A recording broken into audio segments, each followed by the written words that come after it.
Dito ulit tayo ngayon sa river, Pasig River. Tetest natin yung yung nabili natin sa Decathlon, yung uh, taw-taw kung tawagin. Ito yun. Sa lagang 350, tingnan natin kung makakahuli to ha. Hindi ako pumunta doon sa mga sa mga grupo na nag-fishing doon, no? Kasi since ang gagamitin natin is yung taw-taw, baka mamaya matamaan sila maghila ko. So dito lang tayo magta-try sa may sa may isolated area, sa solo spot. Tingin ko naman meron ditong kakagat na tilapia kahit pa paano. Yan, ganda ng araw Palubog na, tayo. Almost 1 hour fishing lang to. Enjoying the view of sunset. Yan, Makati, dito Mandaluyong. Ganda yung tubig na naman, malinis. As in, walang mga basura, tsaka umaagos siya. So, hindi ibig sabihin malinis na, pwedeng inumin o kaya walang dumi. Pero yung state ng tubig ng Pasig na yan, ng Pasig River, malinis na yan.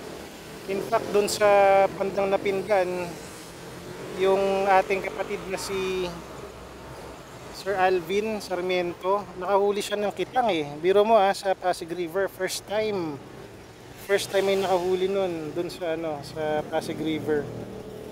Although malapit yun sa sa may Laguna Lake, bungad yun Bungad ng Laguna Lake yun. Pero Pasig River pa rin siya. Parang lang yun ang ibig sabihin nun, medyo okay talaga yung yung tubig ngayon ng Pasig River. Biro mo yung pandagat na isda yun siya. Brackish water na bubuhay, pwede rin sa tubig alat, pero yun, nahuli siya sa sa Pasig River. Sana dumami po yung mga ganong klase ng isda para may ma-enjoy yung mga tao dito sa Pasig River, diba? Alright, sige, set up na ako, tapos try na tayo mamingwit.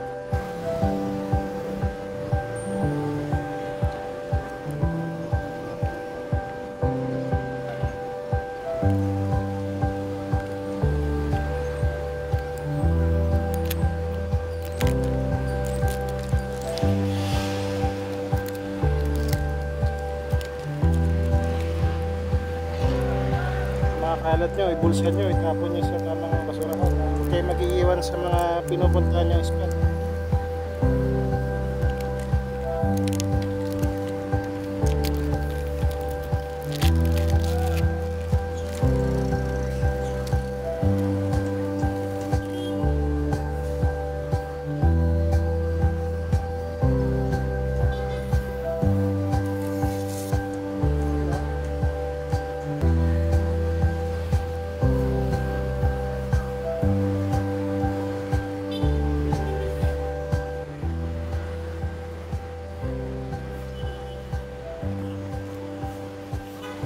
Ating taw-taw.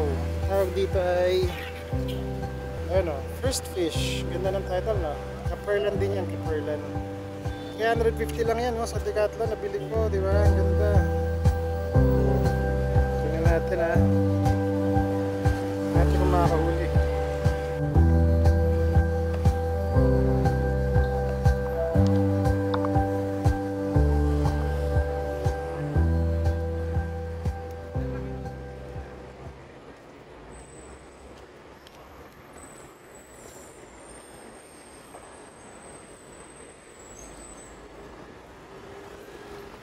Okay, try na natin.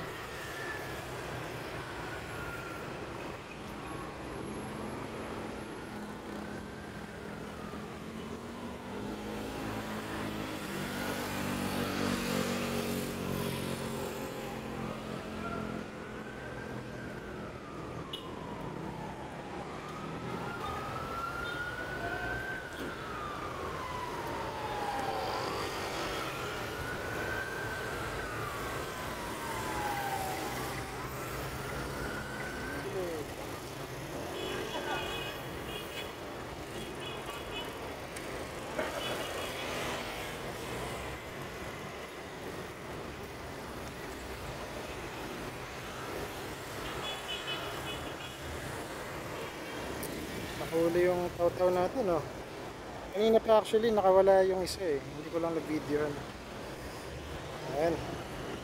Huli siya, oh. Effective. Kaya lang medyo mahirap ano siya. Medyo mahirap siya gamitin kasi kailangan sakto yung tali mo eh. Pero ano siya, sa presyo niya 350, di ba? Murang-mura lang. Pwede na rin, diba? Tsaka actually hindi naman to talaga pang ano, pang dito sa spot na to eh. Sinubukan ko lang. Kasi mura lang siya eh, natuwa lang ako. Pang ano to eh, pang yung taw-taw kasi pang level na ano eh. Kailangan yung tubig ka-level mo siya. Tapos nakakalma lang yung tubig. Yun, relaxing ano lang yun. Parang chill fishing lang. Yung ginagamit ang taw-taw eh. Pero dito hindi siya mahirap siya gamitin. Pero pwede din. Yan, nagamit naman natin. Nakahuli naman siya. Okay, try pa ako manghuli. Baka may mas malaki-laking kumagat. Sa pa mag-agis ulit tayo. Tingnan natin.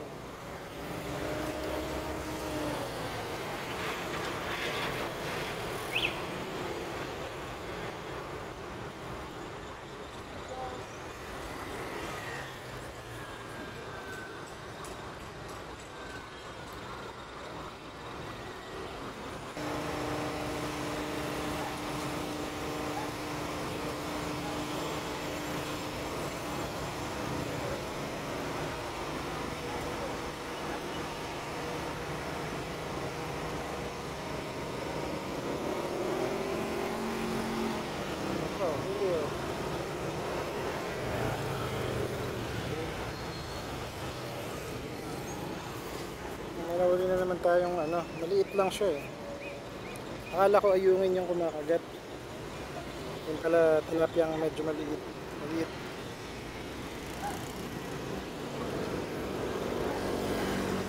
Ayan, nakakahuli naman tong photo natin. Bili na kayo niyan, no? Bili na kayo sa Decathlon. Oh, 350 lang yan. Yan libang-libang, oh. Oh, di ba?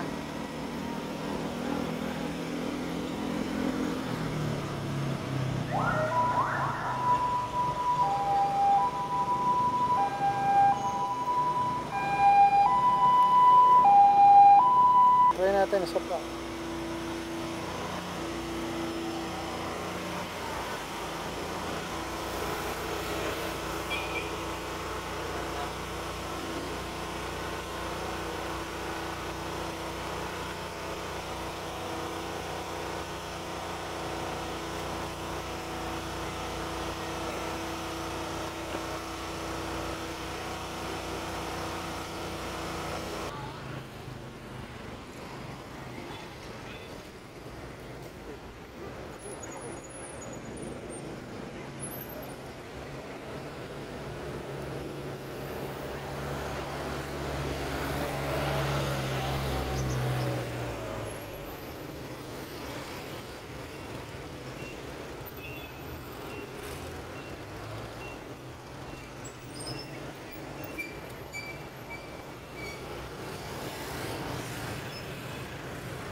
Oh, malaki-laki oh.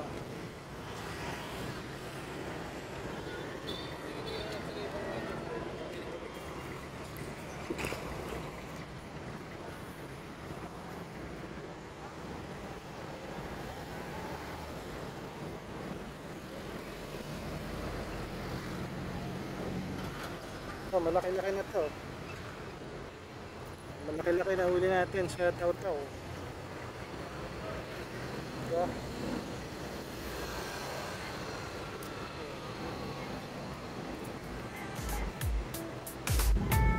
Pwede nga. Taw-taw.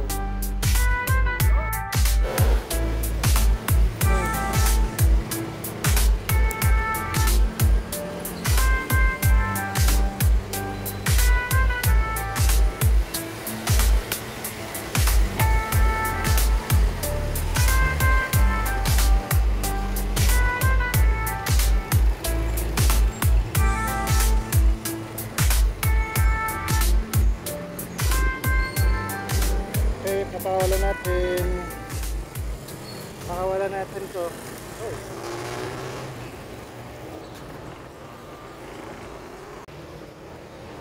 Okay, try pa natin na isa. Sa paulit.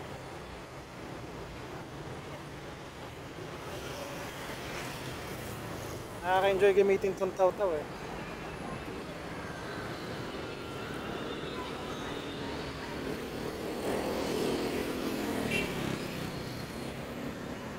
Ang maganda dito sa taw-taw, ano siya eh, oh. Parang madali lang siya, hila ka lang ng hila. Hindi mo na kailangan na ikasa yung reel mo. Yun lang, parang mabilisan, ganun. Tapos mararamdaman mo talaga yung ano, na may humihila sa kanya kasi kumbaga maikli lang yung line mo eh.